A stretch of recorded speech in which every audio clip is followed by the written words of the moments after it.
नमस्कार, आप सभी का स्वागत है क्राइम 24 लाइव न्यूज चैनल में और मैं हूं आपके साथ ममता दुबे। आइए ले चलती हूं कुछ खास खबरों की ओर।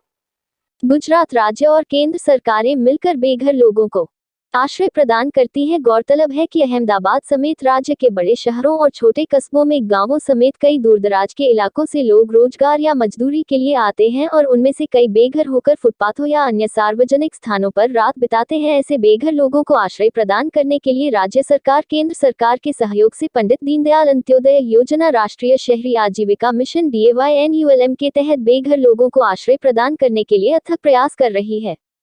केंद्र सरकार के आवास और शहरी मामलों के मंत्रालय ने स्वर्ण जयंती शहरी रोजगार योजना का पुनर्गठन कर इसे दीनदयाल अंत्योदय योजना, राष्ट्रीय शहरी आजीविका मिशन DAYNULM के रूप में क्रियान्वित किया है तथा गुजरात में यह मिशन गुजरात शहरी आजीविका मिशन GULM के माध्यम से क्रियान्वित किया जा रहा है। DAYNULM के विभिन्न घटकों में से शहरी बेघरों के लिए आश्रय SUH घटक को GULM द्वारा राज्य की सभी नगर पालिकाओं और A श्रेणी और 30 जिला मुख्यालय नगर पालिकाओं सहित कुल 38 शहरों में कार्यान्वित किया जा रहा है।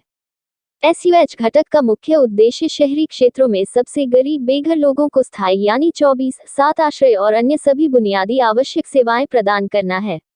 इसके अंतर्गत प्रत्येक 1 लाख शहरी आबादी पर कम से कम 100 लोगों के लिए आश्रय गृहों की व्यवस्था की जाती है। कोई भी बेघर व्यक्ति रैन बसेरा में शरण ले सकता है। कोई भी बेघर व्यक्ति राज्य में स्थित रैन बसेरा में आश्रय ले सकता है।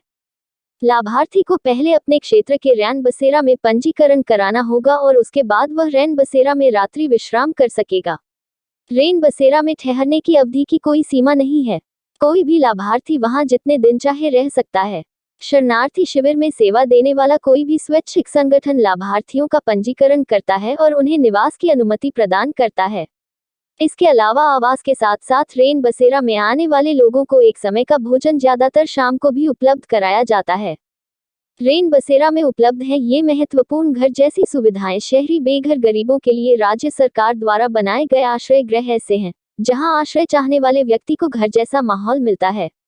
इस आश्रय गृह में उपलब्ध कराई जाने वाली आवश्यक सुविधाओं में 1 नंबर हवादार कमरे, 2 नंबर स्वच्छ पेयजल की व्यवस्था, 3 नंबर पर्याप्त स्नान एवं शौचालय की सुविधा, 4 नंबर मानक प्रकाश व्यवस्था, 5 नंबर पर्याप्त अग्नि सुरक्षा व्यवस्था, 6 नंबर प्राथमिक चिकित्सा किट, 7 नंबर गद्दे, कंबल एवं चादरें तथा उनकी नियमित सफाई व्यवस्था, 8 नंबर दीमक एवं मच्छरों से पर्याप्त सुरक्षा, 9 नंबर खाना पकाने का स्थान, खाना बनाने एवं परोसने के लिए आवश्यक बर्तन, रसोई गैस कनेक्शन, 10 नंबर सरकारी योजनाओं का लाभ दिलाने की व्यवस्था तथा 11 नंबर आश्रितों के बच्चों के लिए निकटवर्ती आंगनवाड़ी केंद्रों से संपर्क स्थापित कर देखभाल की व्यवस्था। इसके अलावा यह सुनिश्चित करना कि रैन बसेरा में रहने वाले बेघर लोगों को SUH घटक दिशा निर्देशों के प्रावधानों के अनुसार सरकारी योजनाओं और कार्यक्रमों के अभिसरण के माध्यम से सामाजिक सुरक्षा, भोजन, शिक्षा और स्वास्थ्य लाभ प्राप्त हो। इसके लिए अधिकार सृजित करने का कार्य संबंधित विभाग कार्यालय के समन्वय से किया जाता है। किस शहर में कितने रैन बसेरे हैं? राज्य के जिन 38 शहरों में वर्षा आधारित केंद्र स्थापित किए गए हैं उनमें से सबसे अधिक 32 अहमदाबाद महानगर में हैं।